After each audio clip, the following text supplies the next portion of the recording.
வணக்கம் தலைவா, அனைவருக்கும் இனிய வணக்கம். இன்றைக்கி நம்ம இந்த ஒரு வீடியோவில் எதை பற்றி பார்க்க போகிறோம் அப்படின்னு பார்த்தீங்கன்னா, டிஎன்எஸ்டிசி தமிழக அரசு போக்குவரத்து கழகங்களில் வந்திருக்க சில முக்கியமான தகவல்களை இந்த ஒரு வீடியோவில் முழுமையாக நம்ம பார்க்கலாம். ஸோ நீங்கள் நம்முடைய சேனலை முதல் முறையாக பார்க்குறீங்க அப்படின்னா மறக்காமல் ஒரு சப்ஸ்கிரைப் பெல்லை கிளிக் பண்ணி வச்சுக்கோங்க.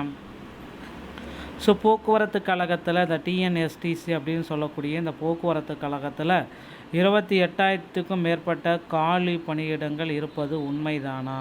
இதில் நிலவும் புதிய அறிவிப்புகள் எப்பொழுது வரும்? ஸோ போக்குவரத்து கழகத்துடைய வெற்றி பயணம் வெற்றி பயணம் திட்டத்தை முதல்வர் விஜய் அவர்கள் எப்பொழுது தொடங்க போகிறாரு டிஎன்எஸ்டிசியில்? இதை குறித்த தகவலை பார்க்கலாம்.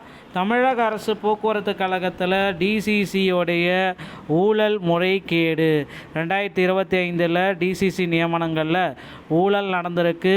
பேருந்து நிலையம் அமைப்பதில் ஊழல் நடந்திருக்கு. இதோடைய முடிவுகள் என்னவாக இருக்கும்? டிசிசியோடைய நியமனங்கள் மீண்டும் ஆரம்பிக்கப்படுமா? 850 பேருக்கு பார்த்திங்கன்னா செகண்ட் போஸ்டிங் போடுறதா சொல்லியிருக்காங்க. இதோடைய உண்மையான தகவல்கள் என்ன? இதை பற்றி இந்த வீடியோவில் பார்க்கலாம்.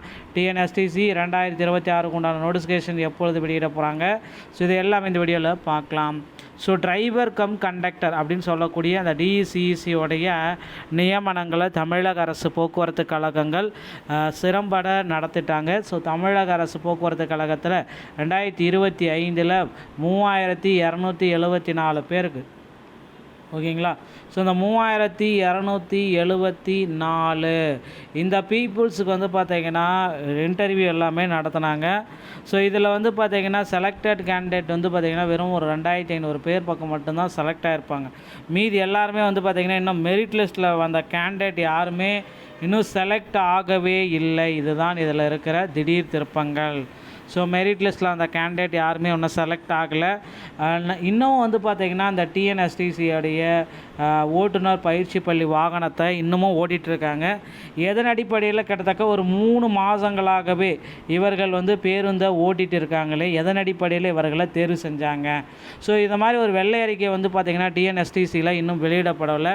எவ்வளவு முறைகேடுகள் நடந்திருக்கு, எவ்வளோ ஊழல்கள் நடந்திருக்கு, பேருந்து நிலையத்தில் ஊழல், நியமிப்பதில் ஊழல், இப்படி எல்லாத்துக்குமே பார்த்திங்கன்னா அவங்க ஒரு திறம்பட ஒரு வெள்ளை அறிக்கை டிஎன்எஸ்டிசி சார்பாக வெளியிட்டால் மட்டும்தான் மக்கள் டிஎன்எஸ்டிசி மேலே வச்சுருக்க நம்பிக்கை வரும்.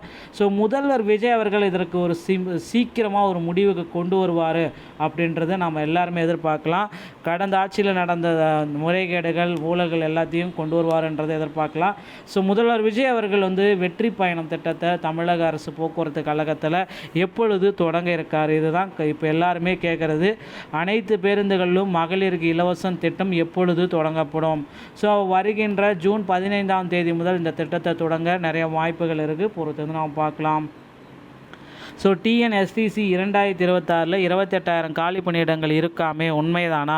28,000க்கும் மேலே காலி பணியிடங்கள் இருக்குது. ஆனால் ஆட்களை இன்னும் எடுக்கலை. அதுதான் உண்மையான தகவல் அப்படின்றது எல்லோருக்குமே தெரியும். போக்குவரத்து கழகத்தில் புதிய 2026 புதிய நியமனங்களுக்கு உண்டான அறிவிப்புகள் இன்னும் ஒரு சில தினங்களில் வரலாம். இப்போ நீங்கள் தயார்படுத்திக்கோங்க. அருகாமையில் இருக்கிற ஆர்டிஓ அலுவலகத்தை அணுகி டிரைவிங் லைசன்ஸ் மற்றும் கண்டக்டர் லைசன்ஸை சரியாக இருக்க மாதிரி எடுத்து வைத்து கொள்ளுங்கள். இந்த ஒரு வீடியோ பதிவு இதை பற்றி தான் உங்களுக்கு தெளிவாக விளக்குகிறது. டிரைவிங் லைசன்ஸ் மற்றும் கண்டக்டர் லைசன்ஸ் ரொம்ப ரொம்ப இம்பார்ட்டண்டான ஒரு விஷயங்க. மக்களே, இந்த ஒரு வீடியோ பதிவு உங்களுக்கு பிடிச்சிருந்து அப்படின்னா நீங்கள் நம்முடைய சேனலோட இணைந்திருங்கள். மீண்டும் ஒரு நல்ல தகவலோட நான் உங்களை சந்திக்கிறேன். நன்றி, வணக்கம்.